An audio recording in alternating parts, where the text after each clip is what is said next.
Hello everybody, welcome to F1 Grandstand. I'm Tony Craig, and if you are an F1 fan, you're in the right place. Hit the subscribe button, join the community and get involved.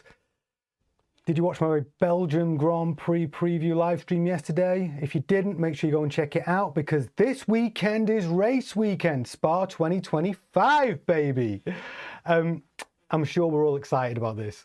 Don't forget about the F1 Grandstand qualifying watch along on Saturday and the race watch along on Sunday. We can all watch the action together. But first, on to tonight's news. We've got unexpected upgrades coming to Spa, Red Bull, Racing Bulls, and big news from Aston Martin, and some good news for Fred Vasseur.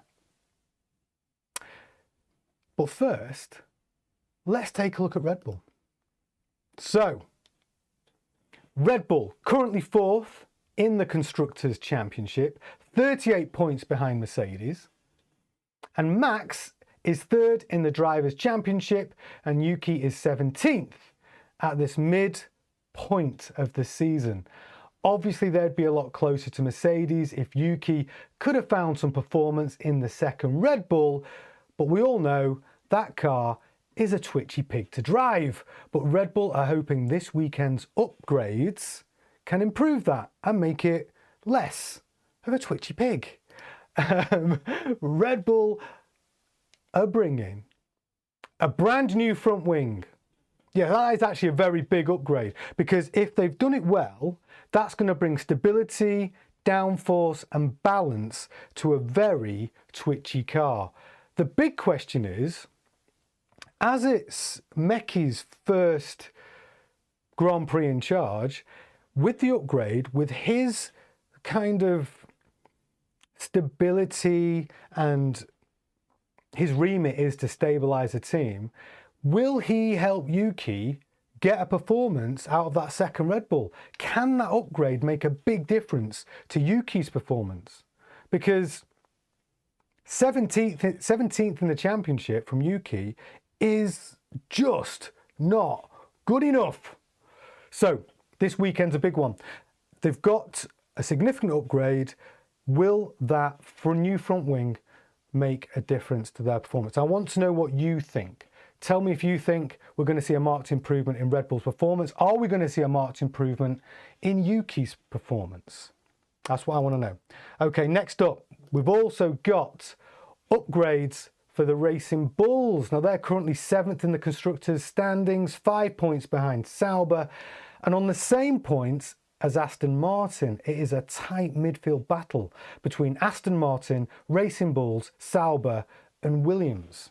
Hadjar is 11th in the Drivers' Championship on 21 points, and Lawson is 16th on 12 points. Now, Lawson's recent improvement in form is encouraging. I'm sure we can all agree. So the minor upgrades they are bringing to Spa are some new aero pieces for the car. Not full aero like a new wing or a new front wing. They're talking about small pieces to give them a minor upgrade. Now, the thing is, at this point in the season, this is the last time we're going to see upgrades. Here, the next two races will be the last upgrades we see this in, because everybody will be focusing on the 2026 car. But this race is Permain's first race in charge. Can he have an impact? Will these minor upgrades, these new aero pieces, make much of a difference? Because really, the Racing Bulls have been performing as expected. You know, were we expecting them to be higher up in the championship? I'm not sure we were. But we do have a new boss. It's Alan Permain's first time as a team boss. Will he be able to have an immediate impact on that team this weekend? Tell me your thoughts in the chats. Hello, Gemma. I can see you in the chat window. I see you mentioning Tubby. I'll be coming to him. Not in later on in the show. So please say hello if you're in the chat. If you are watching, say hello in the chat window. Give me a thumbs up. Give me a hands up emoji. Let me see who's there. I'll give you a shout out. So yeah, that's the thing about Permain. First job, team boss, minor upgrades. Will it make a difference? I suppose the real test is, will Lawson's performance improve? Hadjar's already performing very well. And will both Lawson and Hadjar finish higher than Yuki? But then Yuki and the Red Bull's got a new front wing. It's going to be very interesting within the inner teams with the Red Bull and the sister team battling all out together. It's going to be a fascinating experiment that this weekend. Two new bosses, some minor upgrades, and a really, well, I hate to say it, Yuki, but underperforming second driver in an underperforming car. So yeah, let's see if that changes this weekend. Tell me your thoughts. Let me know what you think. Can Permain have an immediate impact? Next up, this is the big news today. Aston Martin. They currently sit 8th in the constructors' standings on 36 points, which is not good enough. The same points total as Racing Bulls. Alonso is 14th in the driver standings on 16 points. This might surprise some of you. And Lance Stroll is 12th on 20 points. So I know Lance gets a lot of stick, but he is ahead of Alonso right now. And rule number 1 is beat your teammate. And before you all start shouting, Silverstone, pit stop strategy, which I know some of you will be saying it, tell me your thoughts in the chat window. We can discuss it. And also, Lance gets such a hard time because his daddy owns a team. Now, I've thought about this a lot, okay? If I was a billionaire, owner of a Formula One team, and my son wanted to be a driver, would I do everything I could to try and help him become world champion? Even, let's say, for argument's sake, he is not good enough. So my job would then be to try and build a car that has such an advantage that my son, who's perhaps not good enough to be world champion, could still be world champion. Would I do that for my flesh and blood, for my son? And the answer is, I would. I actually would. I know it's not, we can't help who our parents are, right? And would I do the same thing? I probably would. Doesn't mean I like it as a fan, but yeah, I probably would do the same thing. So anyway, moving forward to the upgrades. Cowell has been talking publicly, and this is what he said. We've got another big component coming to Spa, and we'll work out what we're doing for the rest of the year as well. We're not putting any more significant aerodynamic resource on, but if there are things that we can spot, that we can tidy up, that just help refine our tools, doing that work now will help us for 26 and beyond. The mood is a lot more positive. So, what does that mean? It means they do have one big upgrade for Spa, which they are expecting to give a significant improvement. After that, for the rest of the season, I think what he's basically saying is there's nothing else coming. There are no further upgrades between now and the end of the season. So this is it. So this big component has got to do bits. It has got to make that car faster. It's got to make that car better. But as for the big new upgrade coming this weekend, what is it? He wouldn't say.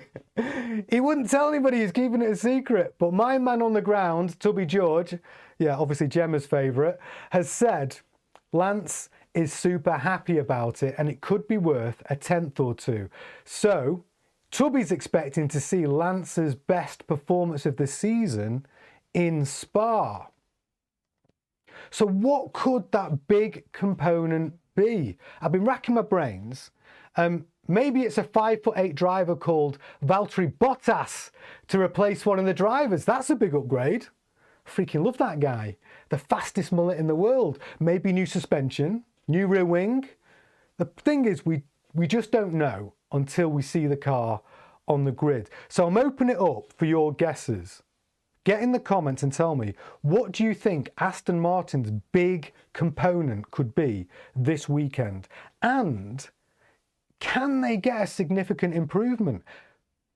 I mean, they're on the same points as Racing Bulls. It is tight in the midfield. And, you know, Aston Martin really, you know, they've got Alonso there. He's a two-time world champion. He's still quick, even though he's old. So tell me, what do you think? What is their big component? What impact could it have at Spa? And do you think we're going to see Aston Martin climbing up the championship table between now and the end of the season? And stop being nasty to Lance Stroll. It's not his fault. Okay, now, the other big story. Ferrari. The big story that came out today is, I'm really happy about it, to be honest. Really happy about it. So where are Ferrari right now? They're second in the Constructors' Championship on 222 points. They're 238 points behind McLaren, but, I mean, that's not interesting. They're miles behind. The interesting thing is they're just 12 points ahead of Mercedes. Leclerc is 5th in the drivers' standings on 119 points. Hamilton is 6th on 103 points, just 16 points behind. Now, we do know Ferrari are bringing a major upgrade for Spa. They've got brand new rear suspension, and it's coming at a good time because Spa is a fast track and they were struggling with stability and ride height, which running the car high was causing problems with their aero.